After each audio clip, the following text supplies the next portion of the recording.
mercado financeiro reagiu de maneira brutal ao que aconteceu ontem, o anúncio da decisão do ministro Edson Fachin de anulação de todos os processos que vinham de Curitiba, que diz respeito à Lava Jato, com a repercussão da possibilidade do ex-presidente Lula se tornar candidato em 2022. Dólar subiu, bolsa caiu, uma movimentação que todo mundo conhece como o mercado reagiu. Essa é a frase. Nós vamos falar sobre esse tema hoje, só para atualizar. A bolsa está subindo 1%, com 111 mil pontos mais alguns quebrados. O euro batendo em 6,89 e o dólar em 5,79. Nós vamos conversar com o Joelson Sampaio, que é economista da FGV, sobre tudo o que aconteceu de ontem para hoje que envolve o mercado financeiro. Joelson, como vai? Boa tarde. Boa tarde. É diferente de algo que a gente já tenha visto em outras movimentações de mercado financeiro? Há poucos dias aconteceu a questão da Petrobras, com o presidente Jair Bolsonaro e a demissão do presidente. Aí falaram de intervenção, o mercado reagiu, a bolsa caiu, o dólar subiu. Dessa vez a questão é política. É diferente de algo que já tenha havido com movimentação intensa nos números do mercado?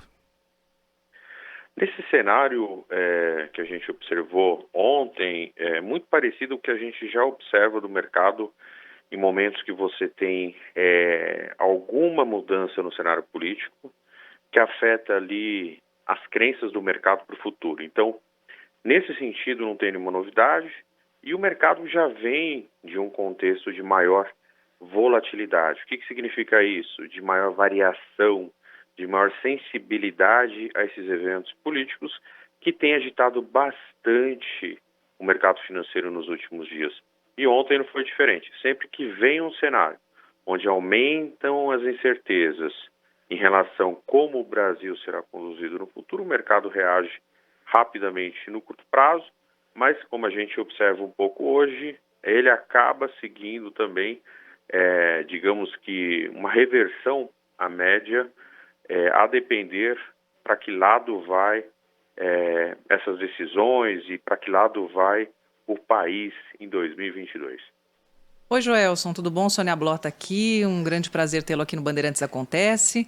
E ontem a gente assistiu, mais ou menos nesse horário, há 24 horas, o ministro Fachin decidiu que o Lula se torna elegível para 2022. O mercado, enfim, já estava reagindo, né?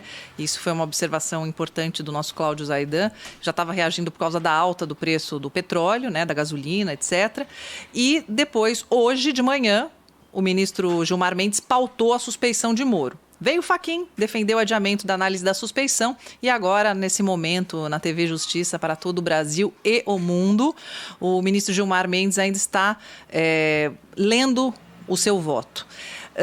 O que esperar do mercado para os próximos dias e quando você acha que, com toda essa decisão para ser tomada, ele vai ficar oscilando dessa forma? Boa tarde, Sônia. Ótima pergunta.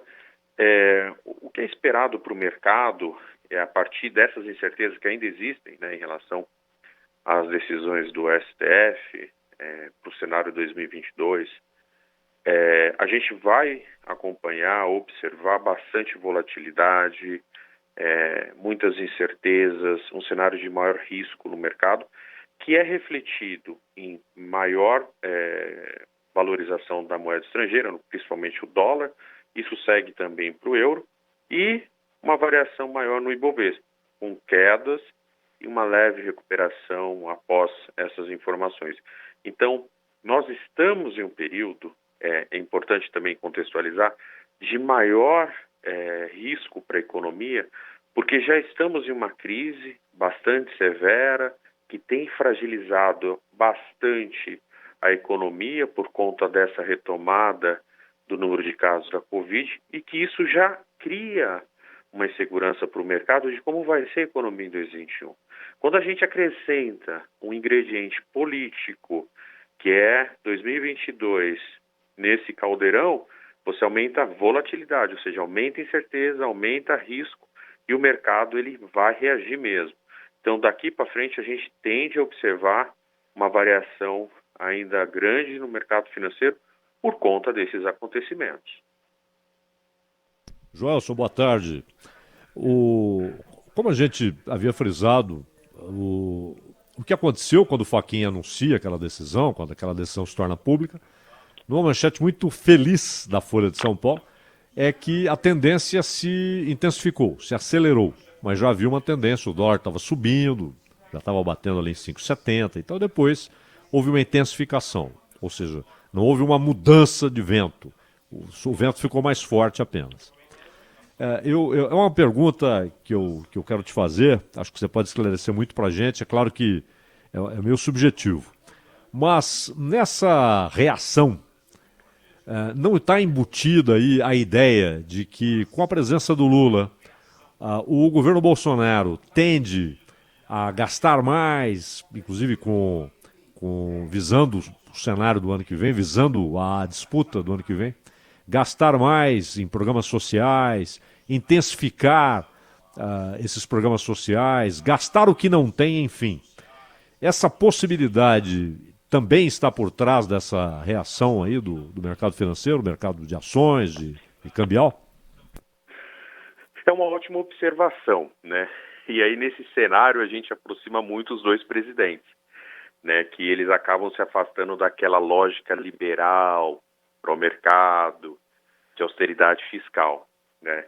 Então, existe, sim, esse risco, né? Enfim, a gente não descarta, de repente, uma reação e uma leitura do mercado também para essa reação de ter um presidente que teve uma marca muito forte nessa frente, de o presidente Bolsonaro também, de alguma forma, intensificar, né, essa plataforma com aumento de gastos, enfim, e deixando um pouquinho mais de lado essa questão do ajuste fiscal, enfim, da responsabilidade fiscal que precisa ter, enfim, alguém vai precisar pagar essa conta da crise, tá? Então, assim, é um cenário, sim, que se apresenta, mas que no final aproxima os dois, né? Porque, em tese, na eleição, nós tínhamos aí um candidato que era muito mais pró-mercado e liberal, que é o atual presidente, mas que na prática ele tem tido dificuldade de realizar essa expectativa de ser um presidente mais liberal e pró-mercado, e isso certamente gera uma insegurança e também um receio do mercado dele intensificar e mudar mais ainda de lado para abrir mão, né, abrindo mão um pouco dessas âncoras que ainda existem no governo, de ter esse cuidado fiscal, de ter esse zelo com a parte de finanças públicas do governo. Joel, só uma última da minha parte. O Brasil tem nesse momento uma relação dívida pública, produto interno bruto, preocupante, muito preocupante.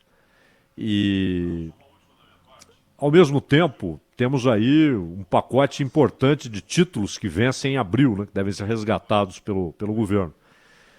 Isso também tem pesado nas reações do mercado, quer dizer, além dos problemas circunstanciais, pontuais, essa relação dívida pública e produto interno bruto é um componente que pesa muito hoje na resposta do mercado à situação do Brasil, à situação fiscal do Brasil?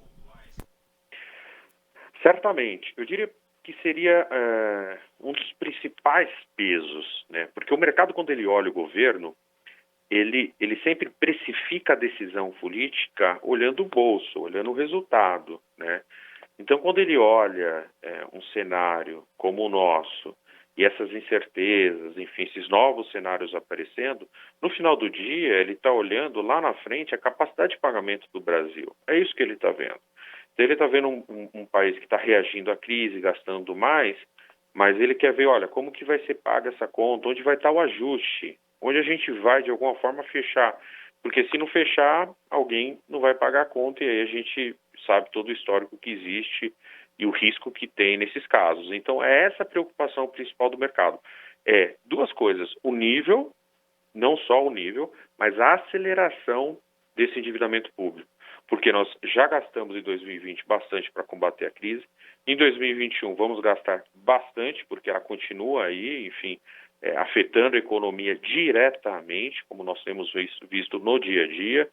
E a grande questão do mercado é como que o governo vai lidar com endividamento, quem vai pagar essa conta? E aí o governo está tendo uma certa dificuldade em sinalizar, principalmente essa questão que surgiu do pacote, que é uma saída para o governo de tentar mostrar como que ele vai conciliar essa questão de ajuda em um momento de crise com a responsabilidade fiscal. Então esse pacote do auxílio emergencial com as contrapartidas, tem várias delas bem polêmicas, e é isso que o mercado está, de alguma forma, precificando nesse contexto, né, mais amplo, não só das notícias que a gente teve agora recentes do STF.